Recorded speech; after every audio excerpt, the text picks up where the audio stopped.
কথাটা বলা উচিত এই জন্য যে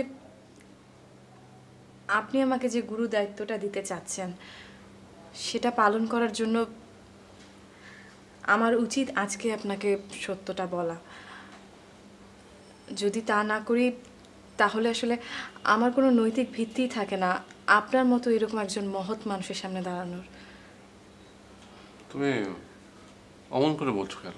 আমি জানি যে তোমার মাঝে একটা সত্যের আলো আছে।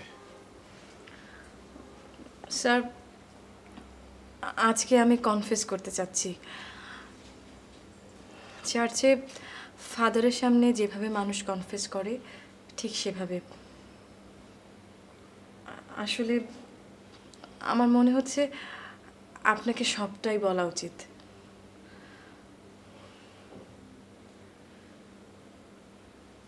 স্যার,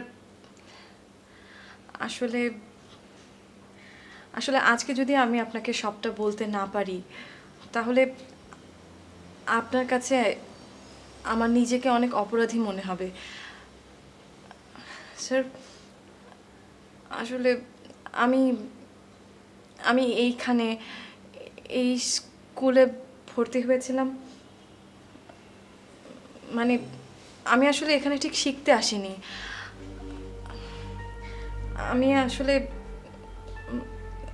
আমি আসলে এসেছিলাম শান্টুর সাথে আরো বেশি সময় থাকার জন্য।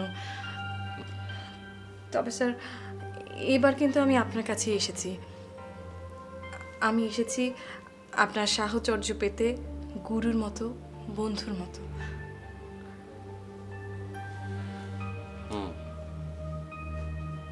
শবনম, তুমি তাহলে এখন কি চাও? ক্ষমা? আমি জানি না আসলে এই ব্যাপারটা আমার কিভাবে দেখা উচিত।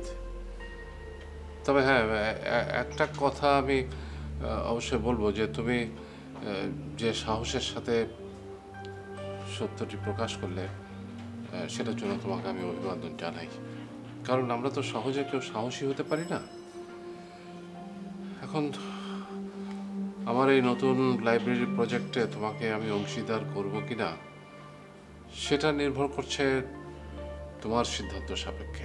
লাইব্রেরিটা ছাড়াও মানে তোমাকে যদি আমি একটা আরো বড় একটা দায়িত্ব দিই, তুমি কি সেটা গ্রহণ করবে? আমি ঠিক বুঝলাম না। ধরো আমি যদি তোমাকে বিভিন্ন সময়ে বলি যে আমাকে চা খাও, মানে সকাল বিকাল যদি চায়ের আবদার করি, তাহলে কি তোমার সময় হবে? আমার পক্ষে কি এতটা সময় আপনার সাথে? যদি সম্ভব হয়